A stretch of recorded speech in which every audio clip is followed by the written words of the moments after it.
सो ये जाना चाहिए.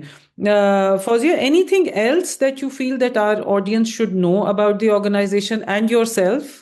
Something that I'd like to clarify is कि अब हम ना अभी भी लोग हरासमेंट को सिर्फ सेक्सुअल हरासमेंट समझते हैं, मैंने पहले भी कहा, मगर हरासमेंट को हर तरह की डिस्क्रिमिनेशन भी समझें आप.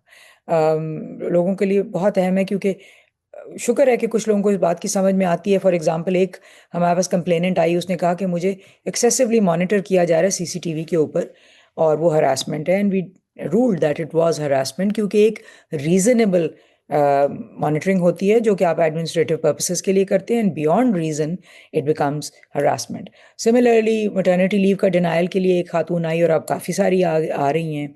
एक और खातून हमारे पास आई कि उनको आईवीएफ ट्रीटमेंट के लिए छुट्टी नहीं मिली, तो वो हरासमेंट हाँ है. हाँ हाँ हाँ, अच्छा. सिमिलरली जी, और भी एक खातून, जो खातून की बात कर रही हूँ, मर्द, अभी एक हमारे पास केस आया हुआ है जिसमें एक मर्द जो है वो अपनी पैटर्निटी लीव का denial as gender based discrimination में लेके आए हैं. एंड अच्छा. ही, yeah so we are pursuing that at the moment.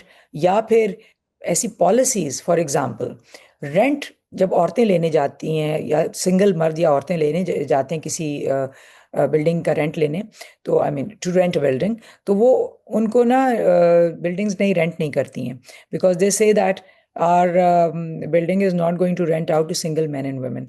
अब आज का ज़माना ऐसा है कि ख़वातीन काम के लिए बाहर आती हैं, दूसरे हम्म. शहरों में भी जाती हैं. मेरे अपने दफ्तर में इतनी ख़वातीन हैं जो बाहर से आई हुई हैं, कि कोई किसी शहर से आई हुई है, कोई किसी शहर से आई हुई है.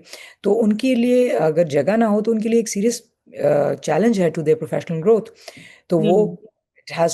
It has been brought to our office also. But लोगों को ये समझने की ज़रूरत है कि anything which is a denial of equality, देखिए हमारा आइन कहता है ना कि आर्टिकल 25 में कि सारे सिटीजन्स बराबर हैं, और हम्म. रियासत उनकी बराबरी के लिए इकदाम ले